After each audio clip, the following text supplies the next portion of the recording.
রোজ সকাল থেকে শুরু হয় মা কিছু একটা বানিয়ে দাও, কিছু একটা খামো, কিছু একটা খামো। তো ডেলি কি বানাবো আমার তো মাথায়ই ঢুকে না। তো আজকে ঘরে ছিল মিষ্টি কুমড়ো, তো চলো মিষ্টি কুমড়ো দিয়ে কিছু একটা বানিয়ে দিই। আমার ছেলে মেয়ে মিষ্টি কুমড়ো যদিও খায় না, তারপরে আজকে যদি এটা বানিয়ে দিই চাইটা পিঠা খাইয়ে নিবো, জানবো না যেটা কি দিয়ে বানাইছি। তো ঠিক আছে চলো, আমি কাইটা কুইটা ধুয়ে নিছি আর এইভাবে ডিজাইন করে দিচ্ছি যাতে ভিতরে কিনা লবণ টবণ ঢুকে।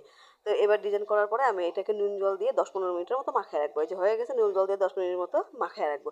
এবার এটাকে বেটার তৈরি করবো, তার জন্য বেসন দিয়ে দিলাম, চালের গুঁড়ো দিয়ে দিলাম, 1 চামচ কর্নফ্লাওয়ার দিয়ে দিলাম, জিরের গুঁড়ো, হলুদ গুঁড়ো, লঙ্কা গুঁড়ো, আর এদিকে দিয়ে দিচ্ছি আমি এটাকে কি সস বলে, সয়া সস, সরি, আর টমেটো।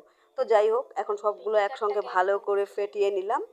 আর এইদিকে ভালো করে ফেটানোর পরে দেখো এরকম পাতলা টাইপের হলো। এবার একটা একটা করে চুবোবো আর আমি তেলের মধ্যে ছেড়ে দেবো। এদিকে কড়াইতে গরম করতে দিয়ে দিয়েছি তেল, দেখতেই পাচ্ছ আমি তেলের মধ্যে ছেড়ে দিচ্ছি।